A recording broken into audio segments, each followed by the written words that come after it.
Mga binhi ng pagkamakasarili. Nagsisimula ang pagkatuto ng tao mula pa sa pagsilang.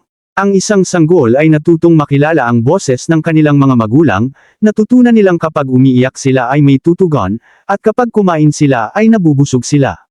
Pero may isang bagay na hindi na kailangang ituro sa sanggol, ang pagkamakasarili. Nasa likas na ugali na ito ng tao. Likas sa kanila ang humingi ng gusto nila at magtampo o magtantrum kapag hindi nila nakuha.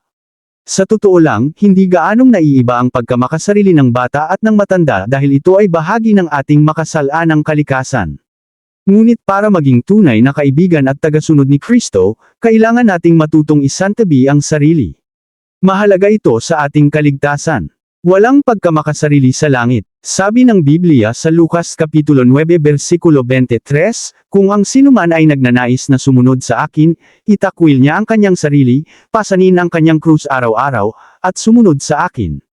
Malinaw ang babala ng Biblia tungkol sa panganib ng pagkamakasarili. Sa Lucas Kapitulo 9 versikulo 24 hanggang 25, sinasabi, ang sinumang nagnanais iligtas ang kanyang buhay ay mawawalan nito, ngunit ang sinumang mawalan ng buhay dahil sa akin ay may iligtas ito.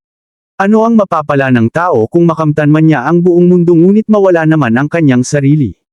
Ibig sabihin, kung puro sarili mo lang ang iniisip mo at sinusubukan mong iligtas ang sarili mo sa sarili mong paraan, ikaw ay maliligaw. Gusto ng Diyos na magkaroon ka ng pusong hindi makasarili at mahalin siya ng higit sa lahat, handa kang isuko ang lahat para sa Kanya at hindi inuuna ang sariling ambisyon. Sinasabi sa Filipos Kapitulo 2 versikulo 3 hanggang 4, huwag kayong gagawa ng anuman dahil sa makasariling hangarin o pagmamataas. Sa halip, magpakumbaba kayo at pahalagahan ang iba higit sa inyong sarili. Huwag lamang ang sariling kapakanan ang isipin, kundi pati ang kapakanan ng iba. Ang pagkamakasarili ay hinding-hindi magdadala ng tunay na kaligayahan, at hindi rin ito maglalapit sa atin sa Diyos. Sa halip, nagdudulot ito ng sakit, problema, at kasalanan.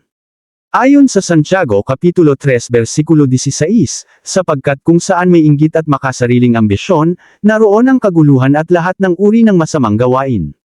Ang pagpapakumbaba sa harap ng Diyos ay humuhubog ng magandang ugali at nagdadala ng pagbabago sa buhay.